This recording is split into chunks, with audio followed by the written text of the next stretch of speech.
From master classes here we are going to discuss some important history facts.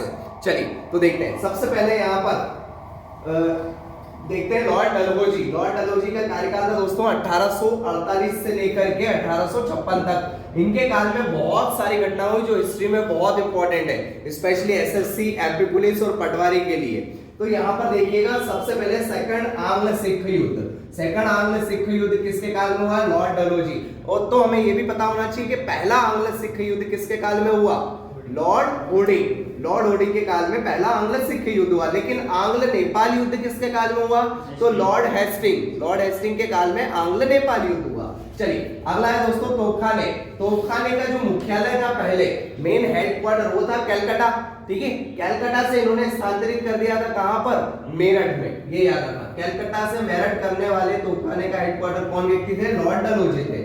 उसके बाद सेना का headquarter, पूरी मिलिट्री का हेडक्वार्टर भी इन्होंने कहां पे घोषित कर दिया था? शिमला को घोषित कर दिया था, शिमला को। ये याद रखना, क्योंकि यहां पर एक तरीके से वर्चस्व में कार्रवाई चल रही थी मेरठ में।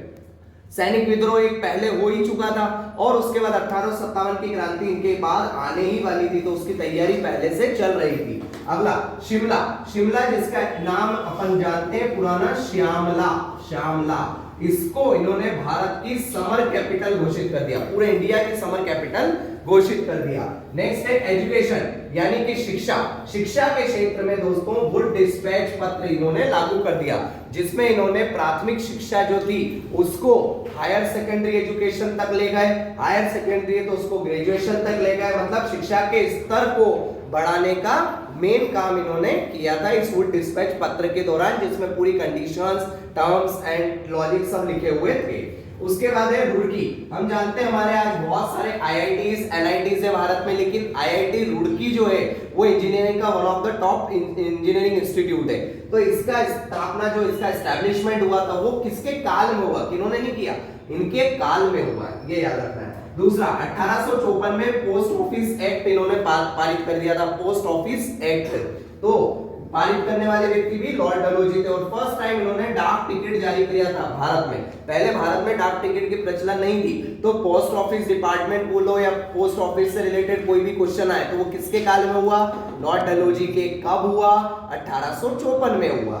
नेक्स्ट है दोस्तों भारत में रेलवे का जनक, फादर ऑफ इंडियन रेलवे किसको कहा जाता है? लॉर्ड डलहौजी। इन्हीं के काल में पहली ट्रेन मुंबई से ठाणे तक महाराष्ट्र में 34 किलोमीटर 34 किलोमीटर 16 अप्रैल 1853 को चली, और इसीलिए 16 अप्रैल को हम रेल दिवस के रूप में सेलिब्रेट करते हैं। रेल दिवस के रूप में सेलिब्रेट करते हैं, ये याद रखना है। दूसरा 9 तारीख से 15 तारीख तक का जो होता है उसको रेल सप्ताह के रूप में सेलिब्रेट किया जाता है। नेक्स्ट, यहाँ पर जब रेलवे का एस्टैब्लिशमेंट किया तो कौन सी कंपनी जो है उसने सेवा दी थी, अपनी सर्विस करी थी, पूरा एस्टैब्लिश किया था? तो वो कंपनी का नाम है great Indian peninsula company. Great Indian peninsula company. तो ये भी क्वेश्चन आ सकता है, ग्रेट इंडियन पेनिनसुला कंपनी किसके काल में आई? तो ये हो जाएगा हमारा क्या? लॉर्ड डलहौजी हो जाएगा। उसके बाद दोस्तों पीडब्ल्यूडी। पीडब्ल्यूडी यानी कि आपका सार्वजनिक निर्माण विभाग, ठीक है, ये याद रखना है। इसका एस्टैब्लिशमेंट भी कब हुआ? तो लॉर्ड डलहौजी के काल में ही हुआ है। नेक्स्ट 1854 में इन्होंने दोस्तों गंगा नहर जो थी उसका निर्माण करके ऊपर के हमारे सारे मेनली एरियाज में सारी तरीके से सिंचाई के लिए ओपन कर दिया था, ठीक है। एग्रीकल्चर के फील्ड में गंगा नहर का निर्माण करके इन्होंने बहुत बड़ा एक योगदान दिया था हमें हमारे कृषि के क्षेत्र में। उसके बाद जीटी, जिसको हम बोलते हैं ग्रांड ट्रंक रोड, जिसकी शुरुआत करी थी किसने? शेरशाह सूरी ने।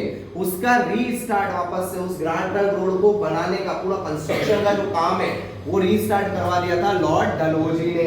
उसके बाद फर्स्ट टेलीग्राफ लाइन, भारत की पहली टेलीग्राफ चलते थे पहले, तो टेलीग्राफ लाइन इन्होंने कलकत्ता से आगरा शुरू की थी। तो ये क्वेश्चन ध्यान रखिएगा, ट्रेन पूछे तो मुंबई से ठाणे और टेलीग्राफ लाइन पूछे तो कलकत्ता से आगरा। 1853 में करा था दोस्तों ये। अगला है क्या? लोक शिक्षा विभाग। लोक शिक्षा विभाग की स्थापना भी 1854 में। तो मेनली बहुत सारी चीजों इन्होंने स्टार्ट कर दी थी लॉर्ड डलहौजी ने। अगला है हड़प नीति। हड़प नीति को इंग्लिश में बोलते हैं डॉक्ट्राइन ऑफ लैप्स।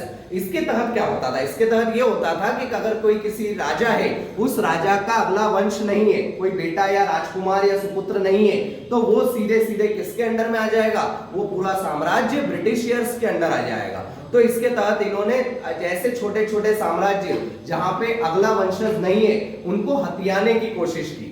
तो ये हड़प नीति के तहत इन्होंने सबसे पहले हथियाया था सतारा जगह को। तो ये क्वेश्चन आता है कि सतारा जगह निम्नलिखित में से कहां है, तो वो है महाराष्ट्र में। तो क्या क्या पढ़ लिया एक बार देख लेते हैं। सबसे पहले रेलवे का पितामह, first telegraph line, first post office वाला, पोस्ट ऑफिस एक्ट इनके इसमें आया। उसके बाद हड़प नीति की शुरुआत हो गई, लोक शिक्षा वाला हो गया। एजुकेशन के इसमें इन्होंने कौन सी अपना क्या लाया, गुड डिस्पैच पत्र लिया आए थे, ये याद रखना। गंगा नहर का निर्माण कर दिया, पीडब्ल्यूडी का स्थापना कर दी। कलकत्ता से मेरठ इन्होंने स्थानांतरित कर दी थी क्या अपनी मुख्यालय, किसका, तोपखाने का मुख्यालय। शिमला को इन्होंने अपनी समर कैपिटल घोषित कर दिया था। तो इतने सारे काम किसके काल में हुए, सिर्फ और सिर्फ एक व्यक्ति, लॉर्ड डलहौजी। तो इसका कार्यकाल है 1848 से 1856। I hope you like it. Thank you so much.